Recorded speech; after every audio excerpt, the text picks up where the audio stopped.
बंधु, आज हम साधक संजीवनी के पाठ सुनने जा रहे हैं। इसको हम शुरू करते श्री गणेश वंदना से।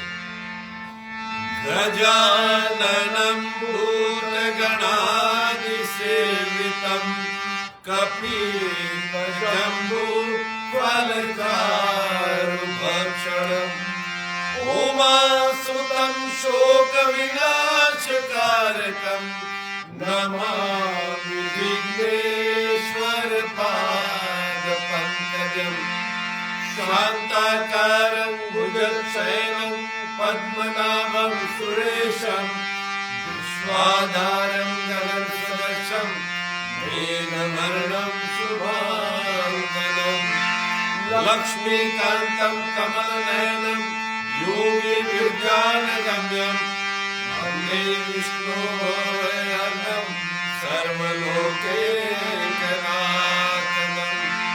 त्वमेव माता च पिता त्वमेव त्वमेव बन्धुश्च सखा त्वमेव त्वमेव विद्या द्रविणं त्वमेव त्वमेव सर्वं मम देव देव त्वमेव सर्वं मम देव देव त्वमेव सर्वं मम देव देव। वसुदेवसुतं देवं कंसचाणूरमर्दनं देवकी परमानन्दं श्रीकृष्णं वन्दे जगद्गुरुं श्रीकृष्णं वन्दे जगद्गुरुं श्रीकृष्णं वन्दे जगद्गुरुं। गुरुर्ब्रह्मा गुरुर्विष्णु गुरुर्देवो महेश्वर गुरुर्साक्षात् परब्रह्म तस्मै श्री गुरुवे नमः।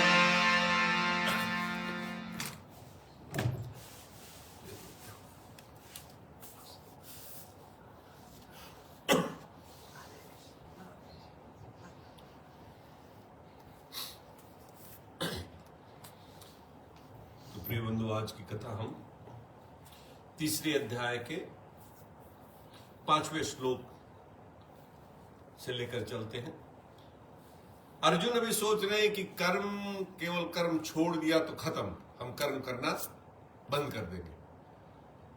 कहते भगवान से कि इतने बड़े कर्म जो युद्ध उसमें क्यों लगाते हो। तो हम लोग भी यही सोचते हैं कि जब हम लोग कर्म जैसे जैसे बैठ जाएंगे, कर्म छोड़ दें तो हमारा कर्म छूट जाए। तो 5वें श्लोक में भगवान कहते हैं कि कोई भी मनुष्य किसी भी अवस्था में क्षण मात्र भी कर्म किए बिना नहीं रह सकता। हम लोग का धारणा कि हम काम नहीं करते, बैठ गए तो हम कुछ नहीं कर रहे, क्योंकि प्रकृति के परवश हुए सभी प्राणी से प्रकृति जड़ गुण कर्म कराते हैं। हम ना भी करने चाहे तो प्रकृति हमारे को एक कर्म कराती है, जबरन कराती है। प्रकृति मतलब कि अगर हमारे को शरीर में नींद आ गया तो जबरन हमारे को सोना पड़ेगा, वो भी कर्म है।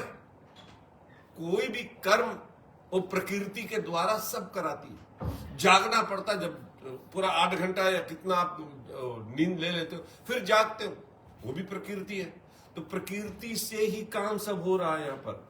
इसीलिए भगवान कहते हैं व्याख्या में कि कर्म योग, ज्ञान योग और भक्ति योग, किसी भी मार्ग में साधक कर्म किए बिना नहीं रह सकता। तीनों में कर्म किए बिना नहीं रह सकता। सांख्य योग में भी हम लोग सोचते हैं कि हम बैठकर ब्रह्म का ध्यान करेंगे ना, लेकिन उसमें भी कर्म होता है ना, वो ध्यान लगाना भी कर्म है। यहां किंचित, क्षणम और जातु, ये तीनों विलक्षण पद है।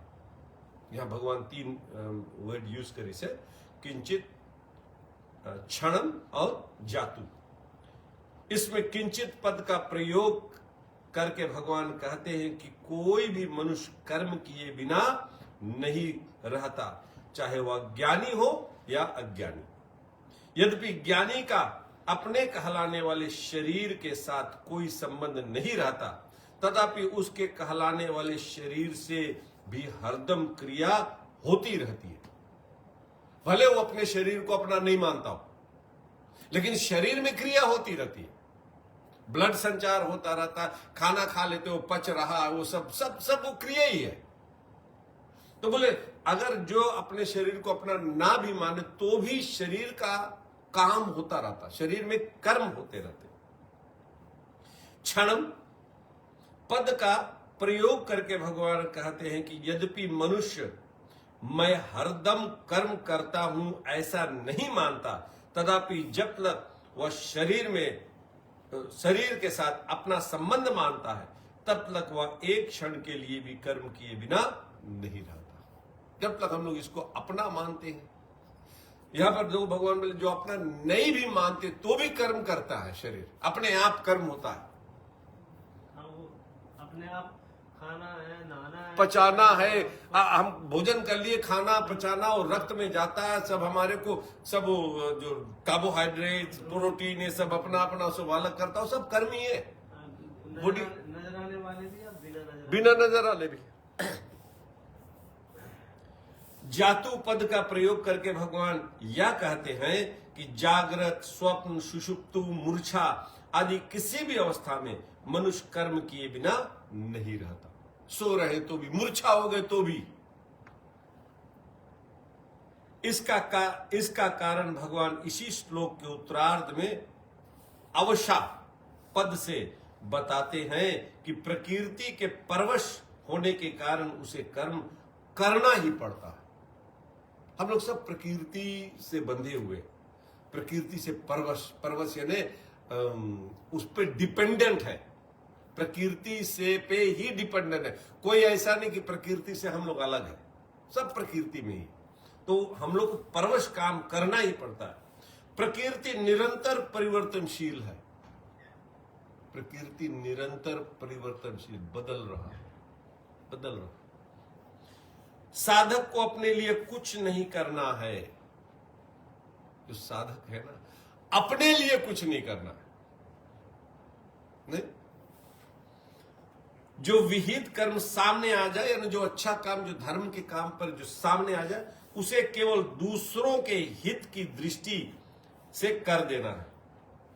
भगवत प्राप्ति का उद्देश्य होने से साधक निषिद्ध कर्म तो कर ही नहीं सकता। जो अच्छा कर्म आ जाए वो तो भगवत उसके दूसरों के लिए कर दे। दूसरों का ये शरीर भी दूसरा है, ये भी दूसरा है, इसको हम अपना ना माने क्योंकि है ही दूसरा ना, ये हमारा है ही नहीं। अभी हम मोटर में बैठे हैं, ड्राइवर मोटर में बैठा है, तो मोटर दूसरा है ना, कार तो दूसरी है, हम अलग है। ऐसे हमारे अंदर में ड्राइवर है, हमारा आत्मा जो हमको जिला कर रखता है, और बाकी सब दूसरा है। तो एक दूसरे को कहते हैं ये निषिद्ध कर्म तो करेगा ही नहीं, यानी गड़बड़ कर्म तो करेगा ही नहीं, क्योंकि आप समझ गए कि हमारा कर्तव्य क्या और अकर्तव्य क्या है, क्या करना चाहिए क्या नहीं करना चाहिए। बहुत से मनुष्य केवल स्थूल शरीर की क्रियाओं को कर्म मानते हैं। स्थूल शरीर से, ये शरीर से कुछ हम कर रहे, इसको ही कर्म मानते हैं। पर गीता मन की क्रियाओं को भी कर्म मानती है। गीता मन की क्रियाओं को भी, हम बैठे बैठे मन से कुछ सोच रहे, कुछ कर रहे, ये भी कर्म है। मन की क्रिया से ये जो हम मन की वो जो हम मन में सोचते हैं ना, ये भी क्रिया है गीता के मुताबिक में। कितना सूक्ष्म दृष्टि से देखा जाए ना। गीता ने शारीरिक, वाचिक और मानसिक रूप से की गई मात्र क्रियाओं को कर्म माना है। जिन शारीरिक अथवा मानसिक क्रियाओं के साथ मनुष्य अपना संबंध मान लेता है, वे ही सब क्रियाएं कर्म बन के उसे बांधने वाली होती है, अन्य क्रियाएं नहीं। जो क्रियाओं को हमने अपना, जिससे हमने अपना संबंध मान लिया, ये मैं कर रहा हूं, बगल में कोई कर रहा है तो वो मेरे को नहीं बांधेगा। जिसको हमने अपना कर्म माना है वो ही बांधेगा। जिसको हमने सोचा कि ये मेरा, वही बांधेगा। मनुष्यों की एक ऐसी धारणा बनी हुई है जिसके अनुसार वे बच्चों का पालन पोषण तथा आजीविका यानी व्यापार, नौकरी, अध्यापन आदि को ही कर्म मानते हैं और इसके अतिरिक्त खाना पीना, सोना, बैठना, चिंतन करना आदि को कर्म नहीं मानते। चिंतन करना भी कर्म है, कीर्तन करना भी कर्म है, स्वाध्याय करना भी कर्म है। लेकिन हमारे को उसमें आनंद इसलिए मिलता, अगर हम सच्चे मन से कीर्तन करें या स्वाध्याय करें, हमारे को उसमें आनंद इसलिए मिलता कि हम ये सोच रहे हैं कि हम भगवान के लिए कर रहे हैं, हम अपने लिए नहीं कर रहे, हम दूसरों के लिए कर रहे हैं।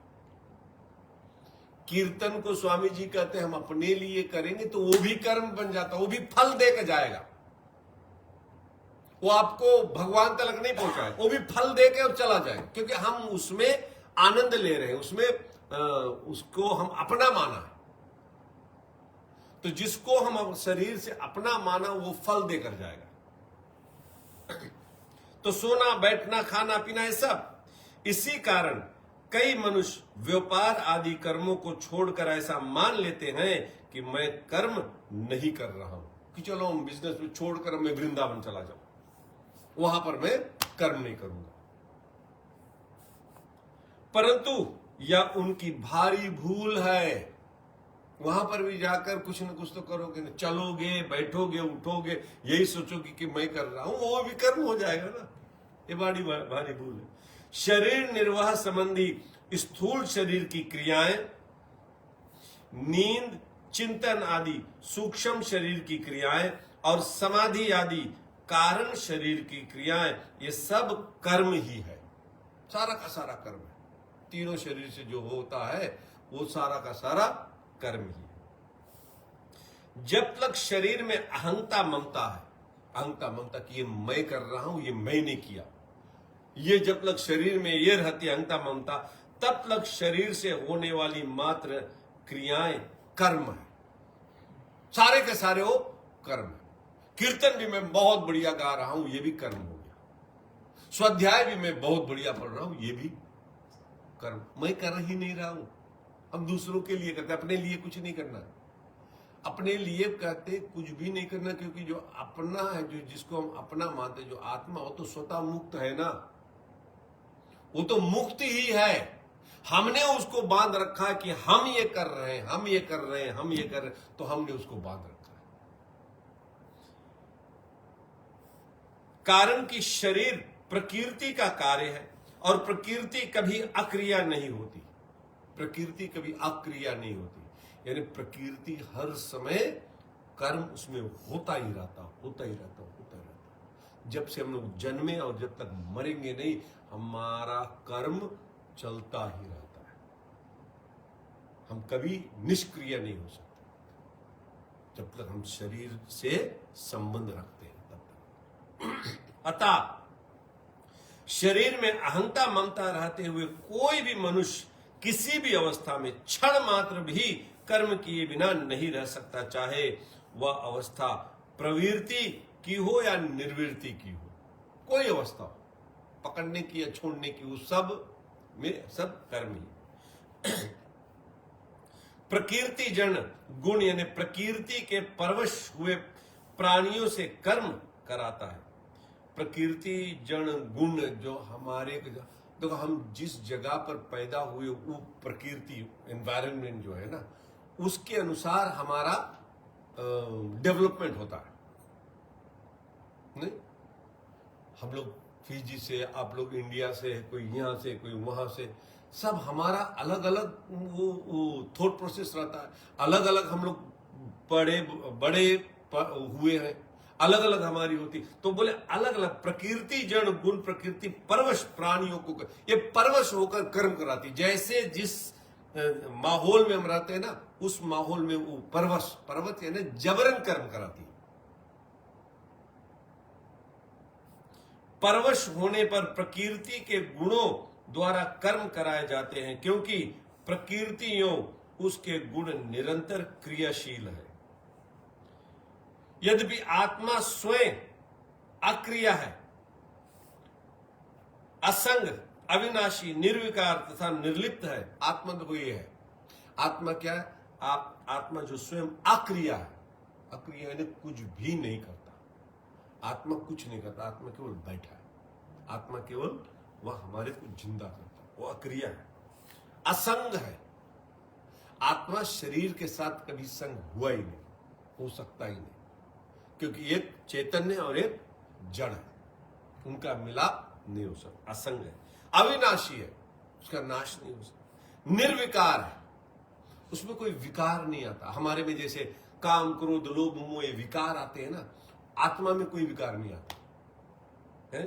और निर्लिप्त है। निर्लिप्त यानी किसी से मिला हुआ नहीं, वो अकेला, अलग, वो किसी से मिला हुआ नहीं, अलग है, ये आत्मा है। तदापि जब तक वह प्रकृति यो उसके कार्य स्थूल, सूक्ष्म और कारण शरीर में किसी भी शरीर के साथ अपना संबंध मानकर उससे सुख चाहता है, तब तक वह प्रकृति के परवश रहता है।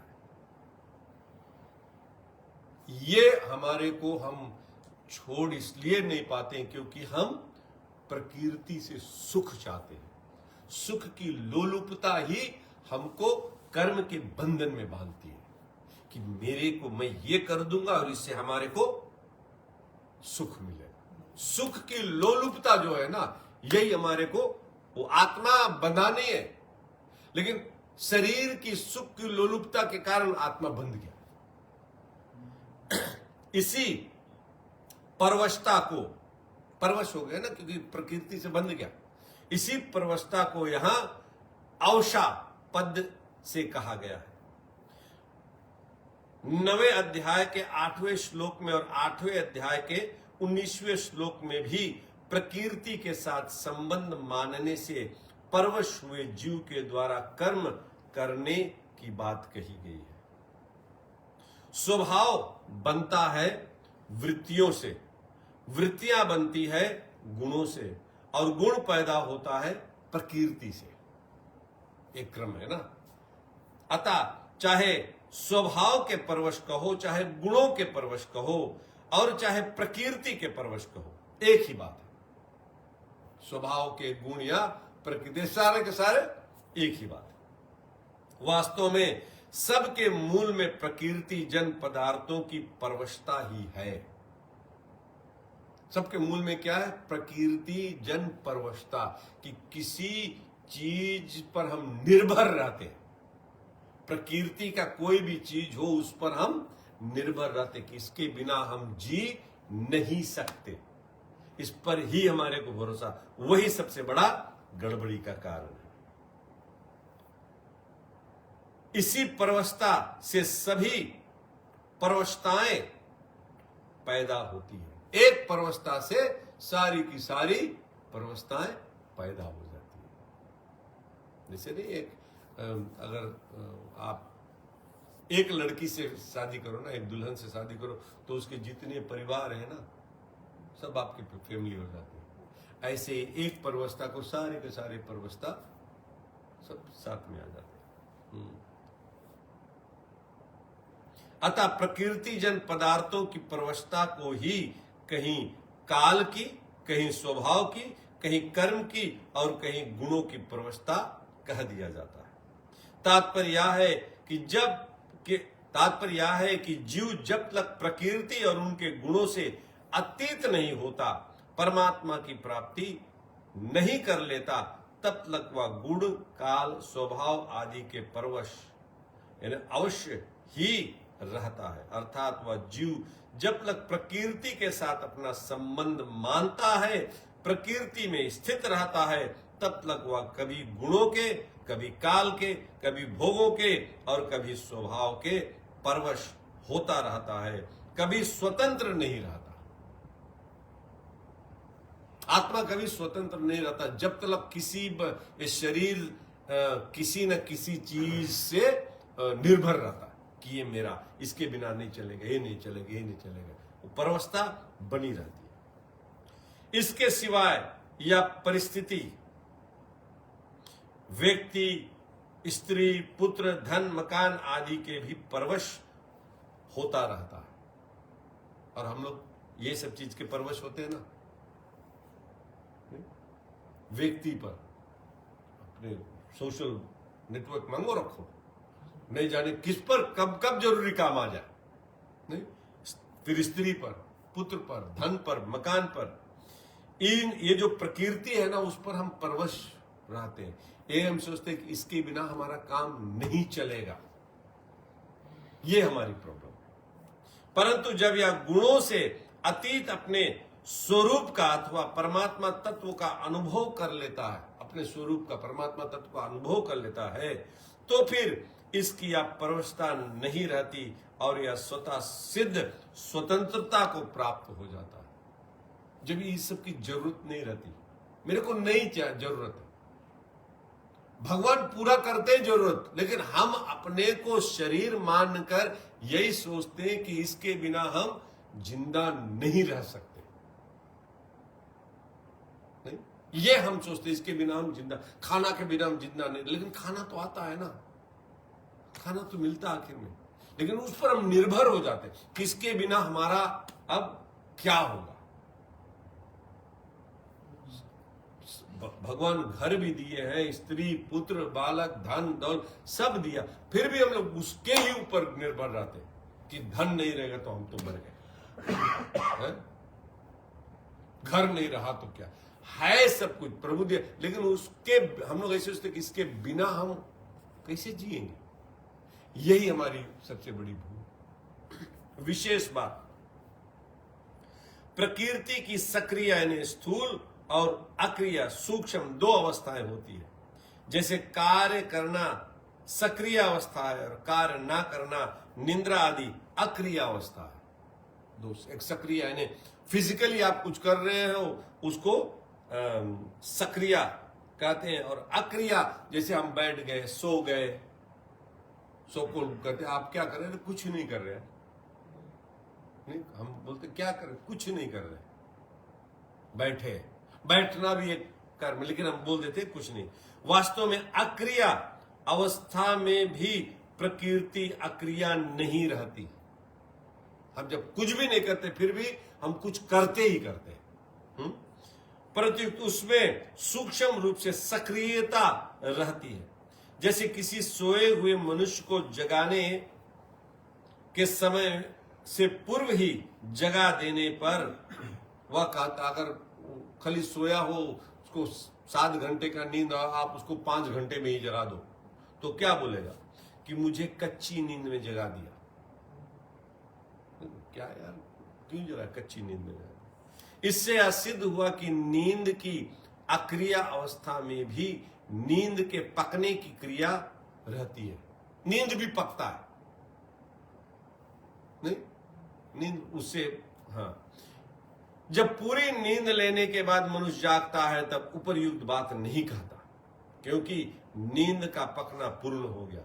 इसी प्रकार समाधि, प्रलय, महाप्रलय आदि की अवस्थाओं में भी सूक्ष्म रूप से क्रिया होती रहती है। प्रलय में भी वो क्रिया होती रहती, महाप्रलय में भी क्रिया होती रहती, तबे तो वो एक जगह रुकता नहीं ना। महाप्रलय होता तो भी वो क्रिया होती है ना, सब कुछ जा रहे, सब कुछ जा रहे, वो भी नहीं। वास्तव में देखा जाए तो प्रकृति की कभी अक्रिय अवस्था होती ही नहीं, क्योंकि वह प्रति क्षण बदलने वाली है। ये अगर हम लोग जान जाए तो बहुत बात बन जाएगी। हम लोग ये सोचते हैं कि शरीर मेरा है, लेकिन अगर इस पर हम लोग ध्यान दे दें कि प्रकृति कभी अक्रिय नहीं रहती, क्योंकि वह प्रति क्षण बदलने वाली है। शरीर प्रति क्षण बदल रहा है, तो उसमें हमारी अहंता और ममता छूट जाएगी। यही 2 कारण है जिसके कारण हम लोग फंसे रहते हैं कि ये मैं हूं और ये मेरा है, मैं और मोर, इसी में हम फंसे हुए। तो यहां पर स्वयं आत्मा में कर्तापन नहीं है, आत्मा कर्तापन, आत्मा कुछ नहीं करता, परंतु प्रकृति के कार्य शरीर आदि के साथ अपना संबंध मानने से वह प्रकृति के परवश हो जाता है। इसी परवशता के कारण स्वयं आकर्ता होते हुए भी वह अपने को कर्ता मानने लगता है। आत्मा आकर्ता, लेकिन उस शरीर से मिक्स हो गया, शरीर को पकड़ लिया ना, या शरीर उसको पकड़ लिया किसी तरह से, मैं मेरा ये हो गया, तो आत्मा भी सोचता है कि मैं कुछ कर रहा हूं, अपने आप को कर्ता मान लेता है, लेकिन वो आकर्ता है, कुछ नहीं करता।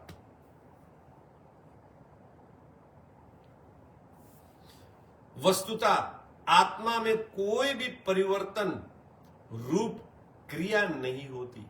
जैसे प्रकृति द्वारा समस्त सृष्टि की क्रियाएं स्वाभाविक रूप से हो रही है। प्रकृति में सब चीज बड़े स्वाभाविक मतलब नेचुरली सब कुछ हो रहा है। पेड़ उग रहे हैं, हवा चलती, पेड़ गिर रहे हैं, टूट रहा है, पानी आ रहा है, फ्लडिंग हो रहा है, सब तहस नहस करता। ये क्या, ये अपने प्रकृति रूप से वो चल रहा है, ऐसे ही होना है ना। उसको कोई, जैसे प्रकृति द्वारा समस्त सृष्टि की क्रियाएं स्वाभाविक रूप से ही हो रही है, ऐसे ही उसके द्वारा बालकपन, जवानी और अवस्थाएं और भोजन का पाचन, श्वासों का आवागमन आदि क्रियाएं स्वयं इसी प्रकार देखना, सुनना आदि क्रियाएं भी स्वाभाविक रूप से हो ही रही है। ये नेचुरली, हमने खाना खा लिया, फिर हमको ये नहीं करना कि अच्छा रहा है, हम जाए और अपने भोजन को पचाए और जो कार्ब से वो अलग रखे, प्रोटीन अलग रखे, विटामिन से, ये सब हमारे काम नहीं, वो स्वाभाविक प्रकृति रूप से वो सब चल रहा है अपने। परंतु जीव आत्मा कुछ क्रियाओं में अपने को कर्ता मानकर बंध जाता है। जीव आत्मा ना अपने को मान लेता कि मैं कर रहा हूं, तो बंध गया। यही हम लोग मान ले कि जो मैं है, जो आत्मा है, कुछ भी नहीं कर रहा है। इस पर हम लोग ध्यान दो, जस्ती, दृढ़ता से। फंसे हम लोग ना, इसीलिए हम लोग सोच रहे कि मैं कर रहा हूं। प्रकृति निरंतर परिवर्तनशील है। हम लोग जान जाए, प्रकृति निरंतर परिवर्तनशील है। हर क्षण, कल जैसा था आज नहीं है, आज सुबह जैसा था अब नहीं है, अभी जैसा हो अभी 2 मिनट में नहीं रहेगा। परिवर्तन हो रहा। ये हम, हमारे दिमाग में हाली बैठती नहीं है, और इसको हम मानने के लिए तैयार नहीं होते। जानते हैं कि परिवर्तन हो रहा, लेकिन मानने के लिए तैयार नहीं होते कि हाँ, ये वास्तव में जा रहा है। और उसका वो एकमात्र कारण है कि हम वो सुख चाहते हैं प्रकृति से। करेक्ट। क्योंकि वो सुख जो चाह है ना, वो चाह के कारण हमारी अहंता और ममता, किसी भी वस्तु में से छूटना बहुत मुश्किल है। इसीलिए हम कभी भी वो सोच ही नहीं सकते हैं कि ये मैं नहीं कर रहा हूँ, ये परमात्मा की खुशी के लिए मैं कर रहा हूँ, ये दूसरों की खुशी के लिए मैं कर रहा हूँ। क्योंकि अंदर वो जो सुख है ना, वो हर समय अंदर से पुकारता है कि ये तो तुम्हारे सुख का क्या होगा। हाँ, ये अगर छोड़ दोगे तो सुख का क्या होगा। नहीं, ये तू जो अभी मस्ती से कुछ खाना पीना देखना है ना, जिसमें आपको आनंद आता, वो कहाँ चला जाएगा फिर? वो तो चला जाएगा ना। यही गड़बड़ी है। संयोगजन, स्वामी जी कहते संयोगजन सुख लेने की जो लोलुपता है ना, यही हमारी असली बंधन कारक है। लोलुपता है नहीं, वो सुख आती नहीं, आती और चली जाती, वो स्थायी नहीं रहती ना। वो अभी कितनों आपका भूख लगे, आप जो फेवरेट सब्जी आपकी बनी हो, वो आप खाओगे तो 2-3 बाइट में ही आपको जस्ती स्वाद लगेगा। फिर जब थोड़ा आधा पेट भर गया, फिर तो आप वैसे खाली कोई स्वाद नहीं, अगर आप फिर वैसे खाते, फिर पेट भरने की वो आ जाएगी, उसमें सुख नहीं मिले। जो शुरुआत में वही सुख आता है, उसके बाद में नहीं आता है। और जो आप कहते हो ना कि जिस तरह से मनुष्य सोचता है कि मनुष्य जन्म मिला है, खाओ पियो और मौज करो, तो अगर वो व्यक्ति ऐसा सोचेगा कि मैं ये सब नहीं करूंगा तो मेरा मनुष्य जन्म पाने का, लेकिन उसको पता ही नहीं कि मनुष्य जन्म पाने का सही अर्थ ये है, वो नहीं है। सही। एक्चुअल में जो ये बता रहे हैं स्वामी जी अभी, ये है कि तुम हर क्रियाओं को करने से पहले सावधान रहो कि मैं नहीं कर रहा हूं, मतलब वो मैंपन अंदर से गायब जाए। तो मुख से बोल रहे हो कि मैं नहीं नहीं। कर रहा हूं, वो नहीं है यहाँ। वो मानना है, जानना नहीं है। लोग कहते हैं हम जानते हैं, हम मर रहे हैं, लोग कहते हैं हम जानते हैं, लेकिन मानने का मतलब है कि हम स्वयं को देखें कि हम इतने साल मर गए, जितनी उम्र हमारी बीत गई उतना साल तो मर गए ना। ये हम मान ले, हम जानते हैं लेकिन हम मानते नहीं। मानना हमारे को है। वास्तव में प्राकृतिक पदार्थों की कोई स्वतंत्र सत्ता नहीं है। जो प्राकृतिक पदार्थ जितना स्वतंत्र सत्ता नहीं है। प्रति क्षण बदलते हुए पुंज का नाम ही पदार्थ है। जो हर समय बदल रहा उसी का नाम है पदार्थ। कोई भी चीज ऐसा, आज मैं किसी से बात करता मैं, उसने कहा कि हम कैसे ये संसार को देखे और कैसे जाने की असत्य है। मैं कही तो हमारे सामने की बात है ना, हम उस पर ध्यान नहीं देते। अपने ऊपर हम देख लो, पहले हम बालक थे, वो बदल गई, युवा आए वो बदल गई, जवानी आई वो चली गई, अब बुढ़ापा आ गया ये भी जा रही है। नहीं, हम उस पर ध्यान नहीं देते कि हम दूसर को मत देखो, हमारे को देखो कितना। तो ये परिवर्तनशील क्षण क्षण बदल रहा है, उस पर ध्यान दो। अब जो बुजुर्ग परिवार के चले गए हैं उनकी सत्ता कहाँ गई? यही तो असत है, उनकी सत्ता कहाँ चली गई? और हम भी कितने चले गए, हम भी देश विदेश से हम लोग, हमारा भी सब कुछ चला गया ना। हाँ। और बचा कितना, कभी चले जाएंगे कुछ। तो वही यहां भगवान कहते हैं ये बदलते हुए पुंज का नाम ही पदार्थ है। उसको देखे हम जाने। अब मैंने उनसे कहा कि देखो, जो चीज सत्य है उसको उसी तरह से देखो, यही सबसे बड़ी चीज है। जो चीज सच है, अभी हम नाशवान पदार्थ को देख रहे, उनको सोचो कि ये नाशवान है, वही सच है। नहीं, जो चीज जैसा है उसको देखो। संसार पूरा का पूरा नाशवंत है, उसको पूरा का पूरा आप नाशवंत देखो, यही असली दृष्टि है। ठाकुर जी सत्य है, वो कभी बदलने। हम जैसे 5 साल के थे तो भी कृष्ण वैसे था, युवा है तो भी कन्हैया वैसे, अभी बुढ़ापा आ रहा है तो भी कन्हैया वही कन्हैया, अभी ऐसे सैकड़ों हजारों साल से वही कन्हैया है। वो नहीं बदल रहे, हम बदल रहे हैं। तो जो सत्य है उसको सत्य मान लो, जो असत्य उसको असत्य मान लो। बात में हम मानते नहीं, हम असत्य को भी सत्य मानकर बैठे कि नहीं, इसको तो हम साथ साथ में ले जाएंगे, शरीर तो हमारे साथ जाएगा।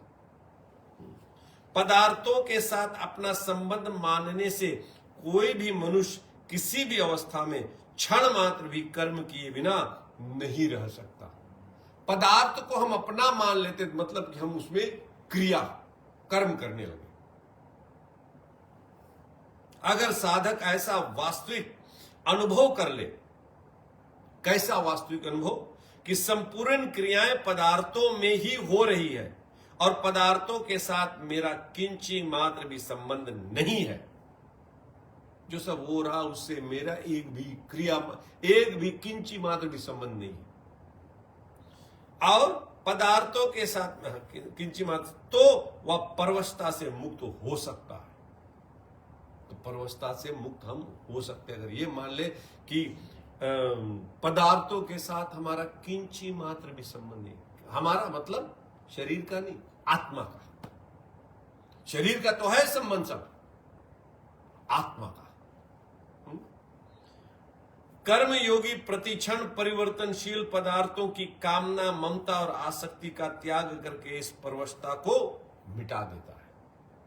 भगवान ने इस श्लोक में जो बात कही है वही बात उन्होंने 8वें अध्याय के 11वें श्लोक में भी कहा है कि प्रकृति से अपना संबंध मानते हुए कोई भी मनुष्य कर्मों का संपूर्णता से त्याग नहीं कर सकता। कर्मों, संसार के पदार्थों को अगर हम अपना माने, कोई भी पदार्थों को, हम तब क्या है कि हम उसका मनुष्य कर्मों का संपूर्णता से त्याग नहीं कर सकता। हम बंधे बंधे।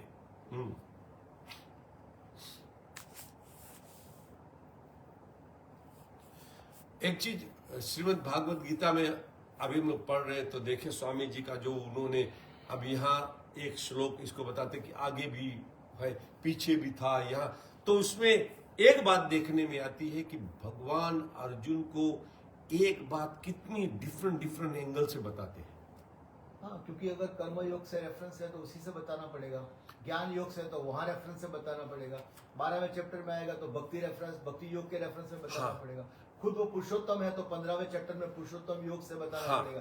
तो अभी जो बात कह रहे हैं वो भगवान कहे आगे मैं तुमको यहाँ बताऊंगा, हाँ। या तो मैं पीछे तुमको बता दिया। हूँ। हाँ, तो ऐसे नहीं कि भगवान अर्जुन को कल एक दफा बताए दिए से बताकर चले गए, फिर वो विषय दोबारा आया ही नहीं, क्योंकि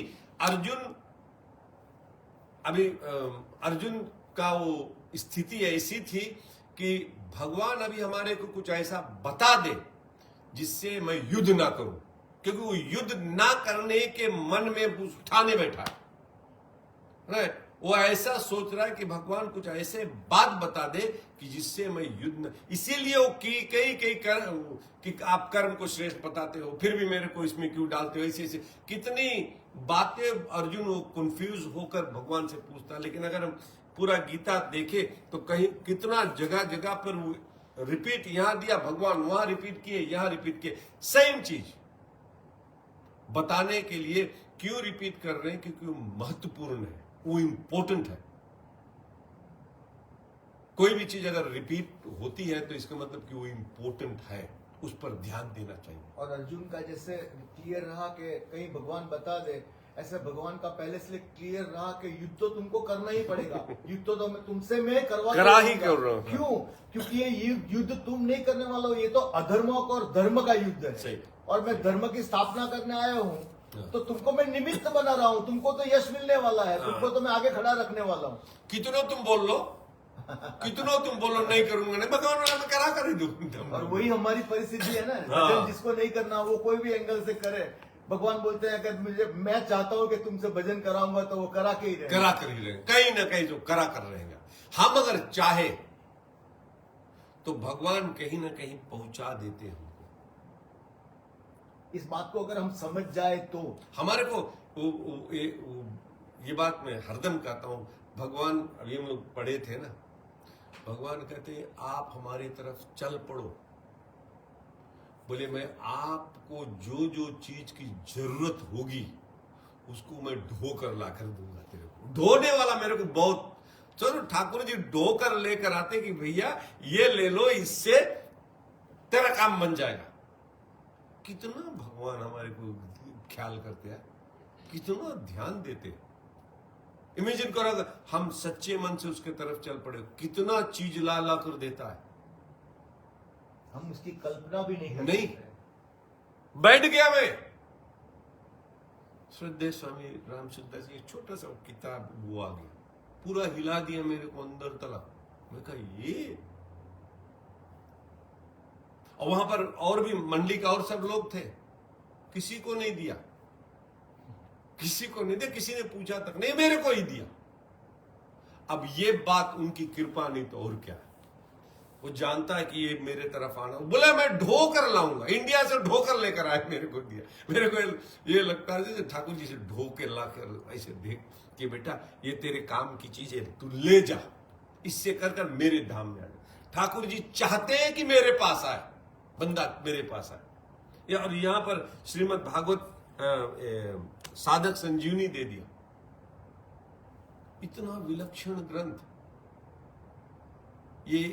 ये हम हरदम जब किसी से बोलते हैं ना तो हम ऐसे कहते हैं, भगवान ने हमारे ऊपर इतनी कृपा की है कि हम अगर कई जन्म ले तो भी इसका ऋण हम नहीं उतार सकते हैं, जो ठाकुर जी ने जैसा कृपा किया हमारे ऊपर।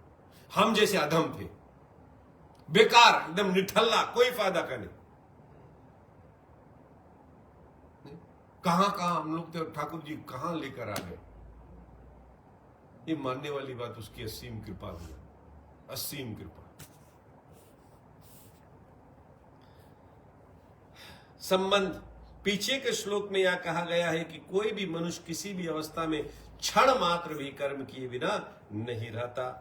इस पर यह शंका हो सकती कि मनुष्य इंद्रियों की क्रियाओं को हठपूर्वक रोक कर भी तो अपने को अक्रिया मान सकता है कि अपनी इंद्रियों को रोक लिया, मैं देख नहीं रहा हूं तो मैं अक्रिया हो गया, सुन नहीं रहा हूं तो मैं अक्रिया हो गया। ऐसे इसका समाधान करने के लिए आगे के श्लोक कहते हैं भगवान, अब तीसरे अध्याय का 6वां श्लोक, जो कर्म इंद्रियां यानी संपूर्ण इंद्रियों को हठपूर्वक रोककर मन से इंद्रियों के विषयों का चिंतन करता रहता है, वह मूढ़ बुद्धि वाला मनुष्य मिथ्याचारी यानी मिथ्या आचरण करने वाला कहा जाता है। हम सब छोड़ झाड़ के वो पहन के बैठ गए कि ना अब हम हो गए, संन्यास ले लिया हम, लेकिन अपने इंद्रियों से मन में चिंतन कर रहे हैं। मन से इंद्रियों का चिंतन हो रहा कि हम ये आंख का कान का ये सब हम हो रहे हैं। तो बोले मूढ़ मिथ्याचारी है।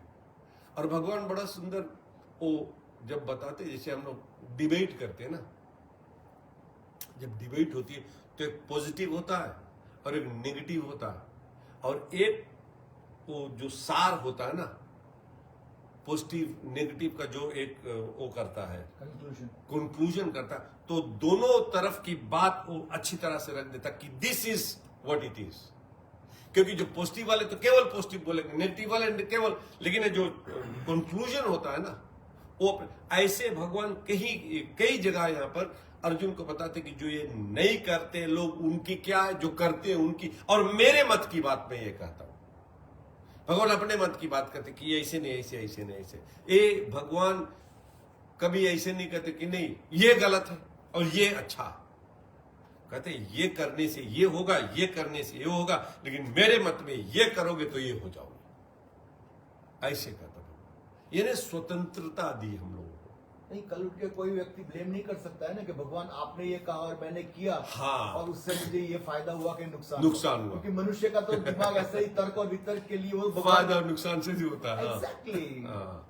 तो भगवान इससे कितने चतुर है, हाँ। वो जानते हैं कि चतुर होके भी चतुर है। उन्होंने सब तरफ ये अब आप जो चाहो करो। हाँ। यहाँ के वर्ल्ड में तो क्या आजकल बोलते हैं, ऑप्शन ए और बी भैया ये भगवान है बी और सी भी दे दिया यहाँ तो पूरा दे दिया ऑप्शन। यहाँ कर्म इंद्रियाणी पद का अभिप्राय 5 इंद्रियों यानी वाक्य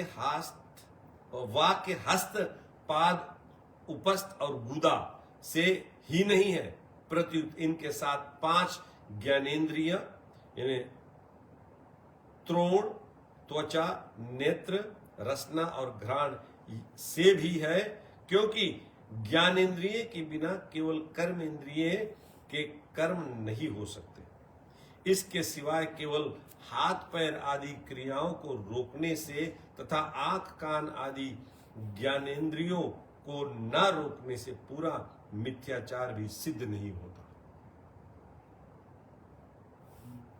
गीता के कर्मेंद्रिय के अंतर्गत ही ज्ञानेन्द्रिय मानी गई है, यानी ज्ञानेन्द्रिय और कर्मेंद्रिय दोनों को रोकना है। ज्ञानेन्द्रियों को छूट दे दिया, कर्मेंद्रिय रोक दिए तो वो अक्रिया नहीं होती है।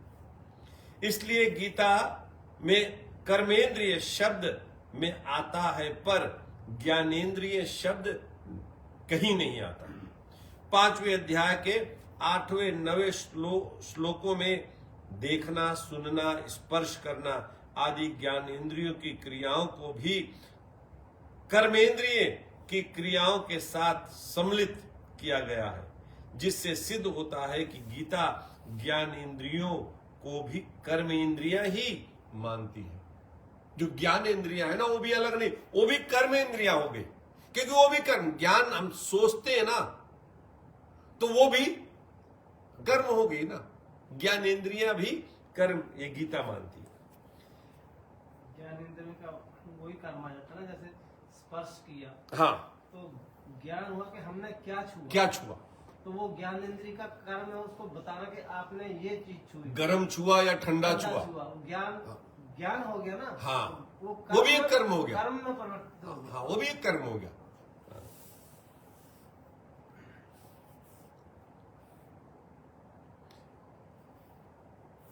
गीता मन की क्रियाओं को भी कर्म मानती है, मन की क्रियाओं को भी। तभी तो भगवान कहते कि जो सब छोड़कर जाकर बैठ गए, समाधि लगा दिए, लेकिन मन से सबका चिंतन करते तो मिथ्याचारी है। मन में जो हो रहा है वो भी कर्म है।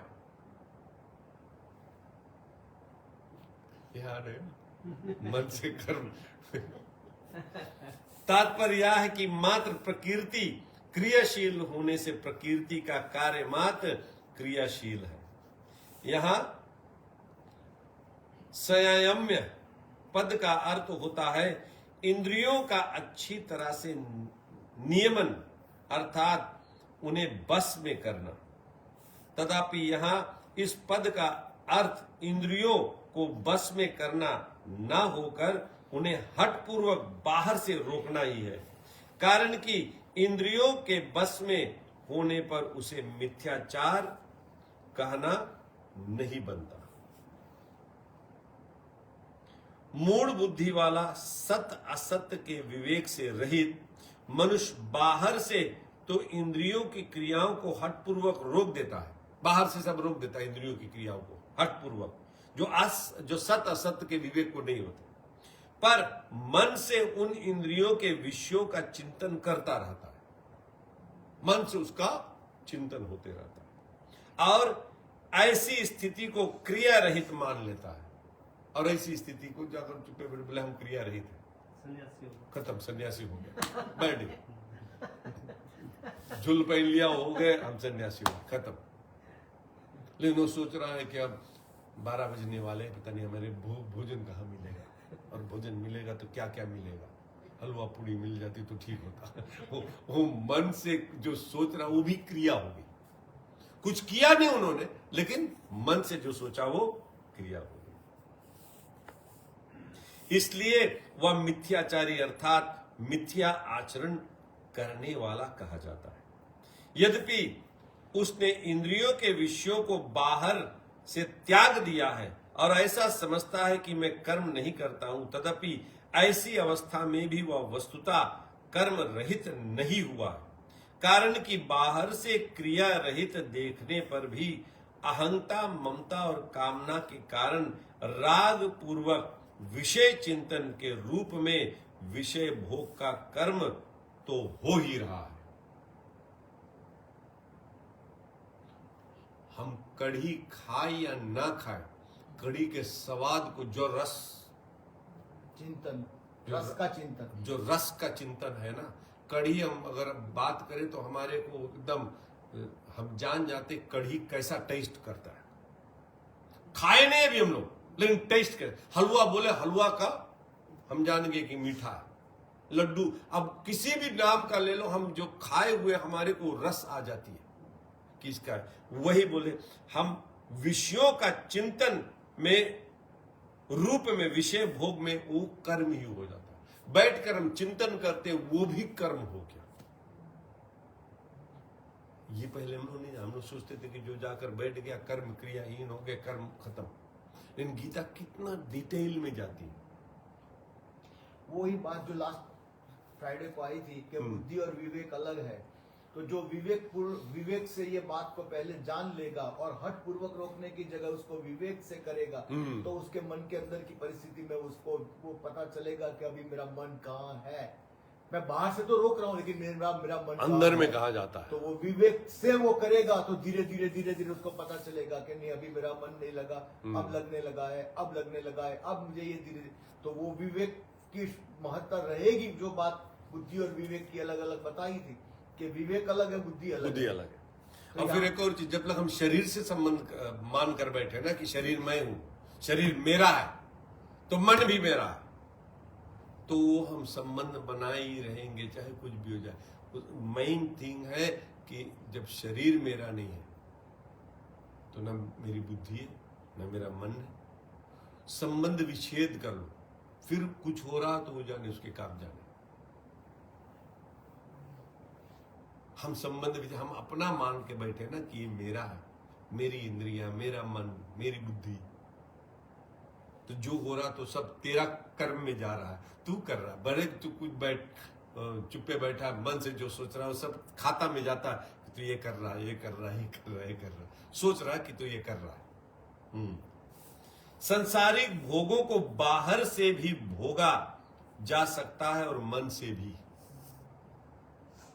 बाहर से राग पूर्वक भोगों को भोगने से अंतःकरण में भोगों के जैसे संस्कार पड़ते हैं, वैसे ही संस्कार मन से भोगों को भोगने से अर्थात राग पूर्वक भोगों का चिंतन करने से भी पड़ता है।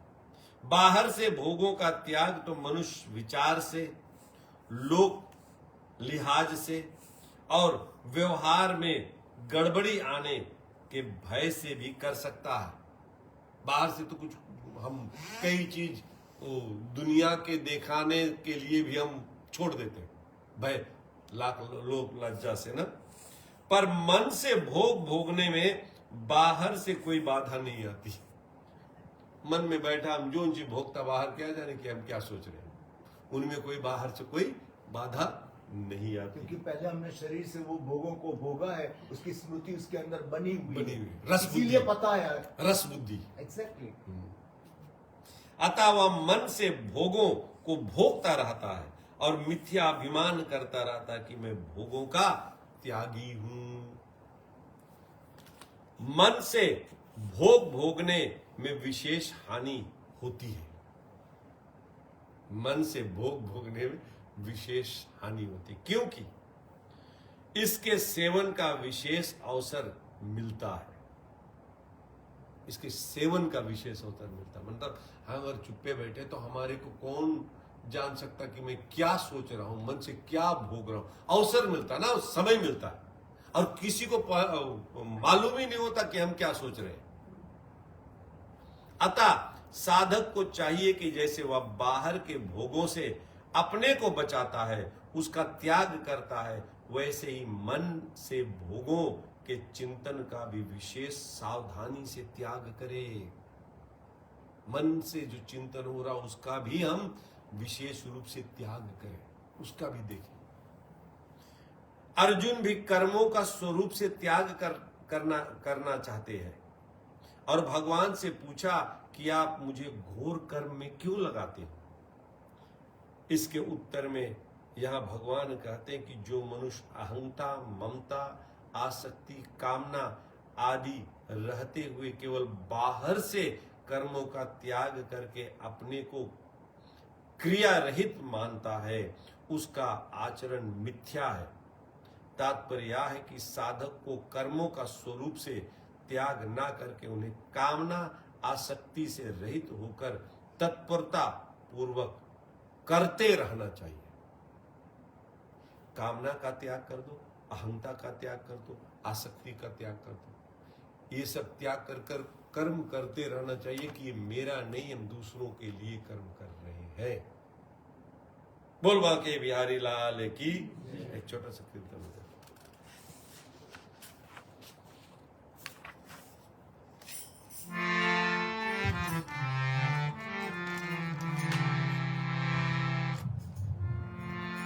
जय जय राधा रमण हरि बोल, जय जय राधा रमण हरि बोल,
संबंध चौथे श्लोक में भगवान कर्मयोग और सांख्य योग दोनों की दृष्टि से कर्मों का त्याग अनावश्यक बताया।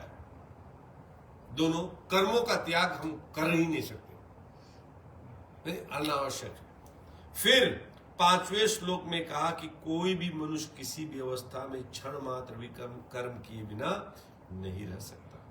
6ठे श्लोक में हठ पूर्वक इंद्रियों की क्रियाओं को रोककर अपने को क्रिया रहित मान लेने वाला आचरण मिथ्या बताया। इससे सिद्ध हुआ कि कर्मों का स्वरूप से त्याग कर देने मात्र से उसका वास्तविक त्याग नहीं होता। कर्मों को स्वरूप से, यानी हम अपने आप गोड़ हाथ इससे हम त्याग दे, वो असलियत में त्याग नहीं होता। अतः आगे के श्लोक में भगवान वास्तविक त्याग की पहचान बताते हैं। अभी पहले बोला रहा कि मिथ्याचारी है, ये है वो, अब कहते हैं कि वास्तविक त्याग क्या है, कर्मों का त्याग क्या है।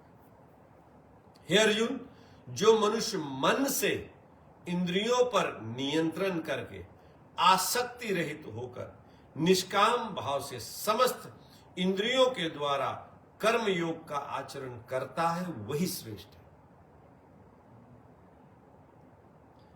यहां अनासक्त होकर कर्म करने वाले को मिथ्याचारी की अपेक्षा ही नहीं, प्रत्युत सांख्य योगी की अपेक्षा भी श्रेष्ठ बताने की दृष्टि से तू पद दिया है। अर्जुन, यहां पर अर्जुन उन्होंने कहा, हे अर्जुन।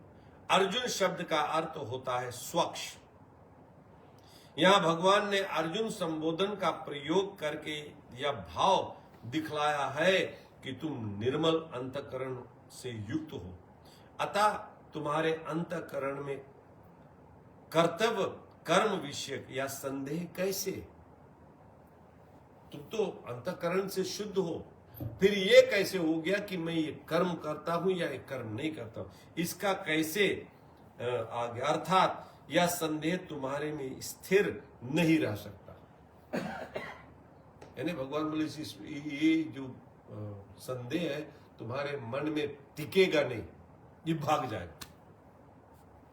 जैसे आपने कहा ना, मैं करा कर ही दम लूंगा, तू बोल रहा नहीं करे, मैं करा कर ही दम लूंगा, एंड तलक मैं दिखा दूंगा कि क्या कर सकते हैं। यह मनसा पद संपूर्ण अंतःकरण का, यानी मन, बुद्धि, चित्त, अहंकार का वाचक है।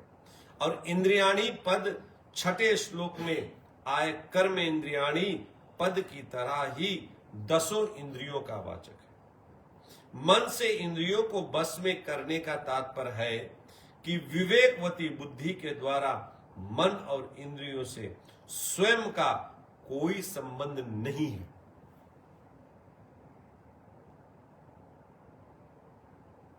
मन से इंद्रियों को बस में करने का तात्पर्य बोले बता कि मन से इंद्रियों को कैसे बस में किया जाए, कि मन और इंद्रियों से स्वयं का कोई संबंध नहीं। स्वयं यानी आत्मा का कोई संबंध नहीं है मन और इंद्रियों का। जानो मन और इंद्रियों तुम्हारे बस में होगी, समझ में नहीं आ गया? मन और इंद्रिय ये भी एक शरीर ही है, ये सूक्ष्म शरीर हाँ है। तो ये भी शरीर, हाँ, जो स्थूल स्थूल नजर आ रहा है वो तो नजर आ रहा है, हाँ, लेकिन शरीर, जो शरीर शब्द आ गया ना, तो वो तो अलग, हाँ, वो तो अलग ही है, अलग ही है। सूक्ष्म शरीर, कारण शरीर, ये जितने शरीर, मन सब और शरीर, इंद्रिय तो सूक्ष्म हाँ। शरीर है। बोले मन से इंद्रियों को बस में करने का तात्पर्य है कि विवेकवती बुद्धि के द्वारा मन और इंद्रियों से स्वयं का कोई संबंध नहीं है, ऐसा अनुभव करना। क्योंकि ये बड़ा मुश्किल है ना कि मन को वो करना, कि अक्रिया करना, कि कोई काम नहीं कर रहा, लेकिन हमारा है ही नहीं, वो मेरा है ही नहीं, तो अब वो जाने उसका काम नहीं। जैसे आप हर समय कहते हो शरीर और आत्मा अलग है, सत और असत अलग है, तो जो शरीर और आत्मा जो अलग है, वैसे शरीर के रहा हुआ मन को भी आप आत्मा से अलग ही समझो। हाँ, तो अलग है तो अलग है। अभी जैसे मैं बैठा हूं, कोई कर्म कर रहा है तो वो कर्म मेरा थोड़े है ना, वो तो उसका है। ऐसे ही मन मेरा नहीं है, मन कुछ कर रहा है तो वो उसका है, मेरा नहीं है। वही यहां भगवान कहते हैं, ऐसा अनुभव करना।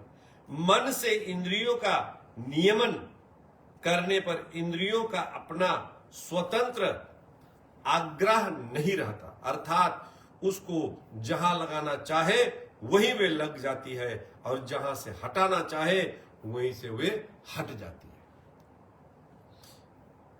इंद्रियां बस में तभी होती है जब उसके साथ ममता यानी मेरापन का सर्वथा अभाव हो जाता है कि मेरी इंद्रियां है, मैं देख रहा हूं, मैं सुन रहा हूं।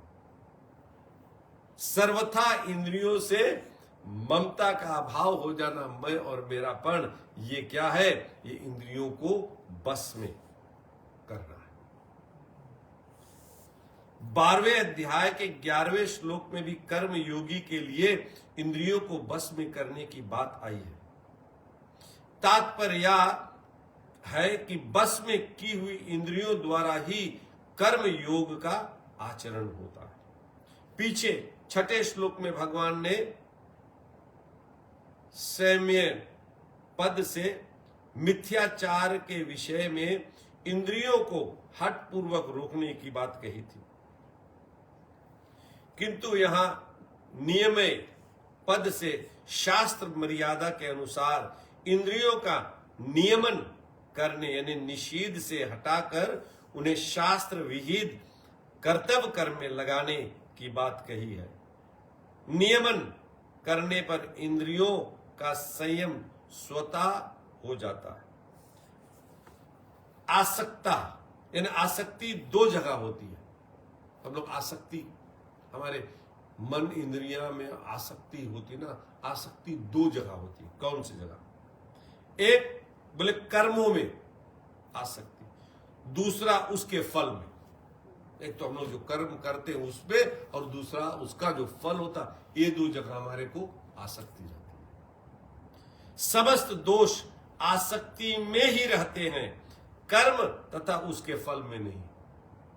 सारे के सारे दोष आसक्ति में रहते, कर्म और उसके फल में नहीं रहते। हम आसक्ति लगा लेते तब दोष होता है। आसक्ति हम हटा ले तो हम कितनों कर्म कर डाले, फल की इच्छा नहीं होती तो हम कर्म नहीं करते। सारे के सारे प्रॉब्लम आसक्ति में, आसक्ति की ये मैं और ये मेरा है, ये आसक्ति का प्रॉब्लम है। आसक्ति रहते हुए योग सिद्ध नहीं हो सकता। आसक्ति का त्याग करने पर भी योग सिद्ध होता है। अतः साधक को कर्मों का त्याग न करके उसमें आसक्ति का त्याग करना चाहिए।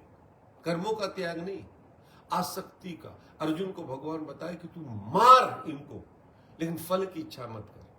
लास्ट में कौन जीतेगा, किसको राज मिलेगा, ये सब मेरे पर छोड़ दे, तू इसकी चिंता मत कर। तो आसक्ति नहीं रही। तो बोले तू केवल लड़, इसको मार, इसको मार, इसको मार, कर्म कर। एंड रिजल्ट बोले मत देखो, आसक्ति होगी नहीं ना। हम कुछ भी कर्म करते मेन रिजल्ट देख लेते कि हम ये करेंगे तो ये इतना हो जाएगा, ऐसे हो जाएगा, तो उसमें आसक्ति आएगी। आसक्ति ही छोड़ना, कर्म नहीं। आसक्ति रहित होकर सावधानी एवं तत्परता पूर्वक कर्तव्य कर्म का आचरण किए बिना कर्मों से संबंध विच्छेद हो ही नहीं सकता। गीता बताती हम कर्म करते करते कर्म से संबंध विच्छेद कर कर हम निष्क्रिय हो सकते हैं। कुछ भी हम नहीं कर सकते, कर्म करते करते हम कुछ भी नहीं कर सकते। कितनी बढ़िया बात। केवल हम आसक्ति हटा दे, आसक्ति हट गई तो हम कर्म करें तो भी जानो हम कर्म नहीं कर रहे। अर्जुन इतने लोगों को मारा लेकिन उसको पाप नहीं लगा, क्योंकि वो सब कुछ भगवान की आज्ञा से और अपने कर्तव्य कर्म सोचकर ही कर रहे थे।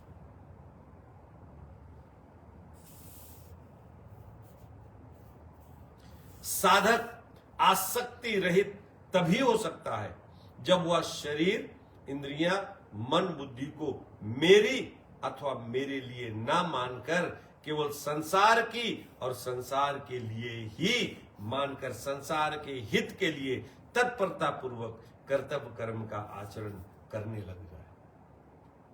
ना मेरा है और ना मेरे लिए है, एक कर्म ना मेरा है और ना मेरे लिए। जितने शरीर, इंद्रियां, मन, बुद्धि ना मेरी है और ना मेरे लिए, ये मानकर करे तो बोले आसक्ति हट जाएगी। जब वह अपने लिए कोई कर्म ना करके केवल दूसरों के हित के लिए संपूर्ण कर्म करता है, तब उसकी अपनी फलासक्ति स्वतः मिट जाती है। फल आसक्ति, हम दूसरों के लिए, इन्हें शरीर भी दूसरा है, सारा का सारा चीज दूसरा, उसके लिए जब हम काम करते तो हम फल की इच्छा ना करें, फल आसक्ति मिट जाती। जब हम अपने लिए करते तब फल आसक्ति आती, जब हम दूसरों के लिए करते ना तो फल आसक्ति नहीं होती। कर्म इंद्रियों से होने वाली साधारण क्रियाओं से लेकर चिंतन तथा समाधि तक की समस्त क्रियाओं का हमारे स्वरूप के साथ कुछ भी संबंध नहीं है। गीता के 5वें अध्याय श्लोक 11। परंतु स्वरूप से अनासक्त होते हुए भी यह जीवात्मा स्वयं आसक्ति करके संसार से अपना संबंध जोड़ लेता है। ये जो आत्मा, जो स्वरूप है ना, वो संसार में कभी चिपका ही नहीं, हमेशा अनासक्त है। बोले अनासक्त है, लेकिन हम भी उससे संसार में आसक्त होने के कारण उसको हम आसक्त बना देते हैं, उसमें हम चिपक जाते हैं, आसक्ति हो जाती है। कर्म योगी की वास्तविक महिमा आसक्ति रहित होने में ही है। कर्मों से प्राप्त होने वाली किसी भी फल को ना चाहना अर्थात उससे सर्वथा असंग हो जाना ही आसक्ति रहित होना है। फल की इच्छा नहीं, जो आ जाए ठीक है, नहीं आए तो भी ठीक। साधारण मनुष्य तो अपनी कामना की सिद्धि के लिए ही किसी कार्य में प्रवृत्त होता है। हम लोग सब अपनी कामना के लिए ही काम करेंगे ना, जॉब पर क्यों जाते? पैसा आए, घर का सब खर्चा पानी सब चले, अपने कार्य के लिए नहीं। परंतु साधक आसक्ति के त्याग का उद्देश्य लेकर ही किसी कार्य में प्रवृत्त होता है। कार्य में प्रवृत्त, लेकिन आसक्ति मेरे को नहीं चाहिए, ये हम दूसरों के लिए कर रहे हैं। ऐसे साधक को ही यहां आसक्ता कहा गया है। जब ज्ञान योगी और कर्म योगी दोनों ही फल इच्छा और आसक्ति का त्याग करते हैं, तब ज्ञान योगी की अपेक्षा कर्म योगी अधिक सुगम सिद्ध होता है। और सुगम है कर्म योगी, ज्ञान योगी से अधिक सुगम और अधिक ईजिया। कारण कि कर्म योगी को फिर किसी अन्य साधन की आवश्यकता नहीं रहती। कर्म करता है और उसकी फल की कुछ भी वांछा नहीं करता, वो सिद्ध हो गया। जबकि ज्ञान योगी को देह अभिमान और क्रिया पदार्थ की आसक्ति मिटाने के लिए कर्म योग यानी निष्काम भाव से कर्म करना ही आवश्यक रहता है। उसको देह में जो देह अभिमान और क्रिया पदार्थ की जो आसक्ति उसे मिटाना है, और जो कर्म करता तो उस केवल आसक्ति मिटाने दे। ये देह अभिमान की आसक्ति मिटाना ये कर्मयोग से ज्यादा हार्ड। हाँ, ज्यादा हार्ड है। तो सांख्य योगी हुआ, सांख्य योगी लोग वही करते हैं। क्योंकि ये जो मैं बना, जैसे दूध से दही बना तो है तो वो दूध, हाँ, लेकिन वो दूध का बिगड़ा हुआ रूप है, हाँ, विकृत रूप हो गया ना, हाँ, दूसरी फॉर्म हो गई, हाँ। इसी तरह जो आत्मा है हमारा, जब ये प्रकृति के 5 तत्वों से मिल गया तब ये मैं बन गया, हाँ, तो बिगड़ गया। तो ये जब जुड़ गया तब मैं बना मनुष्य रूप में, या किसी भी पदार्थ में, मतलब जानवरों में भी मैं होता है, हम मैं बोल देते हैं, लेकिन जानवरों में भी अपना अपना होता है ना, उनमें भी होता है हर एक चीज में। तो ये संबंध इतना मजबूत होता है कि ये करोड़ों अनंत जन्मों से ये इतना पक्का हो गया है कि इसको मिटाना इतना आसान नहीं है।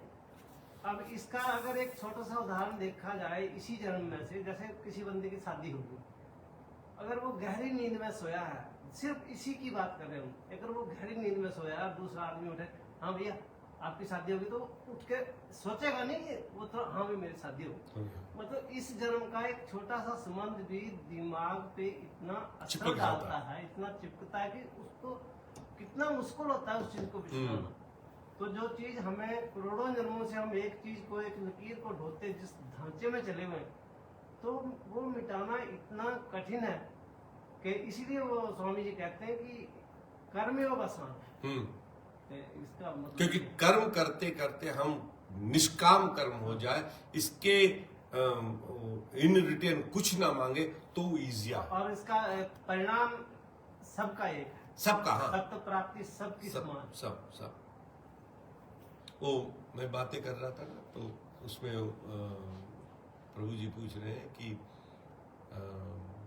मैं कैसे भगवान में क्या करूं कि भगवान, तो हमने सत्संग सुना तो उसमें सत्संग में बोल रहा था कि दो चीज हमको करना है। एक तो नाम जाप करना है, नाम से हमारे को शक्ति मिलती है, और उस शक्ति को लेकर हम ये कह सकते हैं कि शरीर मेरा नहीं है। अगर नाम की ना होना तो मैं कहा कि जैसे, तो उसने कहा कि हम ये काम क्रोध लोभ मोह ये मिटाए कैसे। तो इसमें स्वामी जी भी बड़ा सुंदर कहते हैं, और संत भी यही कहते हैं कि जैसे घर आपका हो, आपका घर है, आपने बेच दिया, तो घर के जितने चिलचिट्टे हैं, कोकरोच है, मकड़े हैं, ये चूहे हैं, ये सब वो जो खरीदने वाला ना उसको आपने दे दिया। फिर आप नहीं फिक्र करोगे यार हमने चूहा वो एक बार देखा था, हम चूहा मार के तब उसको देता, चूहा भगा कर तब देता, चिलचिट्टा कर तब, तो उसमें हमको फिक्र नहीं करना ना, हम उसको दे दिए, अब वो जाने उसके काम जाने, वो साफ करेगा, आने से पहले वो साफ करे ना करे उसकी मर्जी। ऐसे में कहा कि एक घर है, इसमें चिलचिट्टे चूहे काम क्रोध लोभ मोह ये जो है सब हमारे में है, इसको ठाकुर जी को दे दो, ठाकुर जी को कहो अब तेरे को जो अच्छा लगे वो रख, जो ना अच्छा लगे उसे साफ कर। शरणागत हो जाए ना कि हमारे में जैसे है हम चढ़ गए, अब आपको जो अच्छा लगे वो रख ले, जो ना अच्छा लगे उसे साफ कर। नहीं, हमारे में सामर्थ्य नहीं, हम एक स्टेज तक भाग सकते हैं, अब भागना भी चाहिए। शुरू में हमको पूरा शक्ति लगाकर भागना चाहिए, पूरा एफर्ट लगाकर। फिर एक परिस्थिति ऐसी आएगी ठाकुर जी अब हम इतना भाग लिए, आई हैड इनफ, अब ये काम मेरे से नहीं बनती, ठाकुर जी अब आप करो कुछ। फिर हम उसके ऊपर जानो एक घर उनको दे दिए कि एक घर ठाकुर जी इसमें मैला है, हमने बहुत कोशिश किया जाला मकड़ा ये सब करने के लिए, फिर भी मेरे से नहीं हुआ, अब ये घर तेरे को मैं दे रहा हूं तू कर। तो उन्होंने पूछा कि अब कैसे मान ले कि ये घर मेरा नहीं है। तो यही बात मैंने कहा कि ये आज का बात नहीं है, जन्म जन्मांतर से हमने इसको अपना माना, जो भी शरीर में हम जाए इसको कहते हैं मैं, ये मेरा, ये मैं, ये मेरा। सड़ा से सड़ा शरीर, मेंढक के शरीर, चूहा के शरीर, कोई भी शरीर हो उसमें भी हम मैं और मेरा करते आए। तो ओवरनाइट वो नहीं आप कह सकोगे ठाकुर जी घर हमने आपको बेच दिया है, इसमें सोल्ड साइन लग गया है, अब आप जानो। सोल्ड साइन लगने के बाद में भी वो 30 डे 60 डे या 90 डे के सेटलमेंट होती है ना, उसमें भी आपको चिंता रहती है कि पता नहीं कोई जाकर उसमें तोड़ ना दे, ये ना दे ना। तो इसमें हम लोग को ठाकुर जी पर ही विश्वास करना चाहिए। और उस पर कैसे? नाम, भगवान का नाम स्पीड कर दो, उठो बैठो चलते फिरते कृष्ण कृष्ण, जो आपका इष्ट हो, कृष्ण कृष्ण कृष्ण। क्योंकि हमने अभी नाम उतना गाए नहीं है जिससे हमारे को ये शक्ति मिले कि ठाकुर जी हम आपके हैं, ये शरीर मेरा नहीं है। तो संतों ने तो निष्कर्ष भी यही निकाला कि नाम नाम यही बस। हाल है आपका। मैं हूं केवल आपका, आप हो मेरे नाम, मंत्रों का ये महामंत्र है, हे मेरे नाथ हे मेरे नाथ। सरेंडर हो जाओ। लास्ट में जब हम लोग करते करते जब थक जाएंगे ना, तो हम सरेंडर, प्रभु जी मैं हूं आपका, आप हो मेरे नाथ, अब तू कर कुछ, अब हमसे नहीं हो सकता।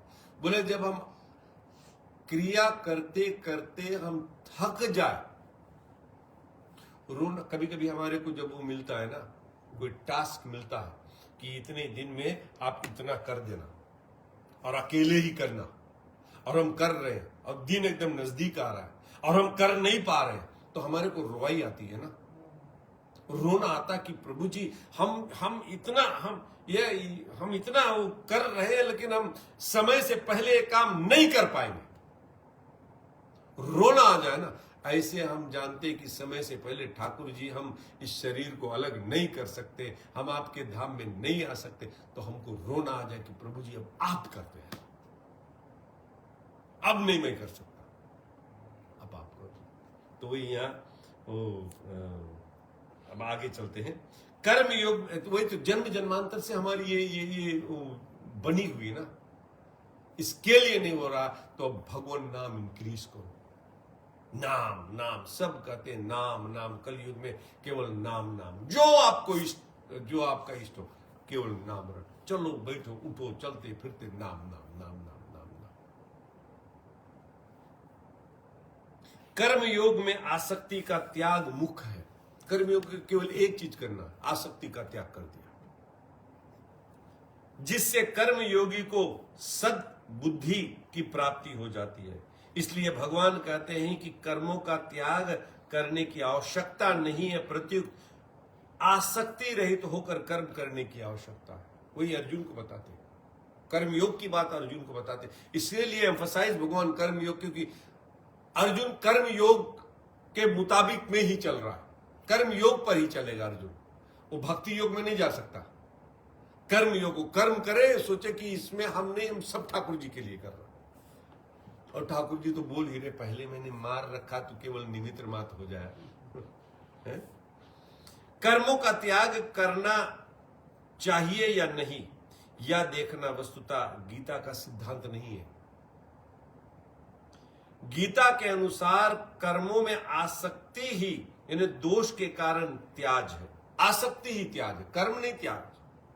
कर्म योग में कर्म सदा दूसरों के हित के लिए होता है और योग अपने लिए होता है। कर्म योग ना, कर्म दूसरों के हित के लिए और योग मतलब समाज। अच्छा भय तो ठीक है, बुरा भय तो ठीक है, हम बीच में आ गए, हम अपना कर्तव्य कर दिए। इसके लिए तो भगवान अर्जुन को कहते तुम मार इनको, फल नहीं देख, तू अगर जीतेगा तो स्वर्ग का राज, यहां का राज पाएगा, और अगर मर गया तो स्वर्ग का राज, स्वर्ग जाओगे। तो भगवान ने दोनों वो ऑप्शन दिए उसको ना, दोनों का कि ये है ये है। उन्होंने नहीं कहा कि ऐसे ही चलो। तो कर्म योग कहा था आवश्यकता, तो योग कहा ना कि योग में आ जाओ, तो ये बीच में आ गए, फिर तू कर। अर्जुन कर्म को अपने लिए मानते हैं, इसलिए उन्हें युद्ध रूप कर्तव्य कर्म घोर दिख रहा है। इस पर भगवान यह स्पष्ट करते हैं कि आसक्ति ही घोर है, कर्म नहीं। आसक्ति ही घोर है कि मैं कर रहा हूं, मैं भीष्म पितामह को मारूंगा, मेरे सामने ये मरेंगे, तो ये कर्म नहीं, आसक्ति घोर है। जैसे इसी श्लोक में यहां प्रथम चरण में इंद्रियाणी पद का तात्पर्य 10 इंद्रियों से है, ऐसे यहां कर्म इंद्रिय पद से 10 इंद्रियों का वाचक समझना चाहिए। अगर कर्म इंद्रिय पद से हाथ पैर वाणी आदि को लिया जाए तो देखे सुने तथा मन से विचार किए बिना कर्म कैसे होगा। अतः यहाँ सभी कारणों अर्थात अंतःकरण और बहिकरण को भी कर्म इंद्रिया माना गया है, क्योंकि इन सब से कर्म होते हैं। कोई भी चीज में जो कर्म होता हो कर्म इंद्रिया। हम लोग अभी 5 चीज को कर्म इंद्रिया कहते हैं। तो ज्ञानेन्द्रिया भी कर्म इंद्रिया, मन भी कर्म इंद्रिया। कर्म इंद्रिया अकेले काम नहीं ना कर सकती। हाँ, नहीं कर सकती। ज्ञानेन्द्रिया हो तो कर्म हो तो मन प्रेरित करेगा साथ, मन हाँ, के साथ में ज्ञान। हाँ, तो सब कर्म इंद्रिया हो गए। सब मिलके तब कर्म करते का स्वरूप आएगा। ऐसा हाँ। कर्म होगा ही। तो सबको पनिशमेंट मिलती है ना, सब मिलकर एक दूसरे को, तो सबको पनिशमेंट मिलती है। जो कर्म करने के लिए ना करके दूसरों को हित के लिए किया जाता है वह कर्म योग कहलाता है। जो कर्म अपने लिए ना करके दूसरों के हित के लिए किया जाता वह कर्म योग कहलाता है। अपने लिए कर्म करने से अपना संबंध कर्म तथा कर्म फल के साथ हो जाता है, और अपने लिए कर्म ना करके दूसरों के लिए कर्म करने से कर्म तथा कर्म फल का संबंध दूसरों के साथ तथा परमात्मा का संबंध अपने साथ हो जाता है, जो कि सदा से है। परमात्मा के साथ हमारा संबंध सदा से है। इस प्रकार देश काल परिस्थिति आदि के अनुसार प्राप्त कर्तव्य कर्म को निस्वार्थ भाव से करना कर्म योग का आरंभ है। कर्म योगी साधक 2 तरह के होते हैं। जिसके भीतर कर्म करने का वेग, आसक्ति, रुचि तो है, पर अपना कल्याण करने की इच्छा मुख्य है, ऐसे साधक के लिए नए नए कर्म आरंभ करने की जरूरत नहीं है। उसके लिए केवल प्राप्त परिस्थिति का सदुपयोग करने की जरूरत है। दूसरा, जिसके भीतर अपना कल्याण करने की इच्छा मुख्य नहीं है और संसार की सेवा करने में है, उसे सुख पहुंचाने में है तथा समाज का सुधार करने में अधिक रुचि है, जिससे उनके मन में आता है कि अमुक अमुक काम किया जाए तो बहुतों की सेवा हो सकती है, समाज का सुधार हो सकता है आदि। ऐसा साधक अगर नए नए कर्मों का आरंभ करे भी दे तो कोई हर्ज नहीं है। हाँ, नए कर्मों का आरंभ केवल कर्म करने की आसक्ति मिटाने के लिए ही किया जाना चाहिए। गीता में भगवान ने अर्जुन के लिए प्राप्त परिस्थिति का सदुपयोग करने के लिए ही कहा है। भगवान नहीं बोला कि जाओ सबके खदेड़ खदेड़ कर लेकर आओ मारो। नहीं, प्राप्त स्थिति है, अपने आप आ गया है, इसको आप डील करो। नहीं बोले अपने आप ये स्थिति आ गया, कोई वो अर्जुन दौड़ दौड़ के सबके लेके नहीं है, अपने आप आ गया, तो बोले इसका वही भगवान कहते ये स्थिति परिस्थिति सदुपयोग करने के लिए कहा, क्योंकि अर्जुन में अपने कल्याण की इच्छा मुख्य थी। अर्जुन ने क्वेश्चन पूछा था भगवान से ना, मैं युद्ध करूंगा, हमारा कल्याण किस में है, युद्ध करने में या ना करने में? अपने कल्याण की बात अर्जुन ने पूछा था कि इसमें मेरा कल्याण कहां है। तो जो कल्याण की मुख्य आई तो भगवान ने कहा जो प्राप्त परिस्थिति है उसका आप सदुपयोग करो।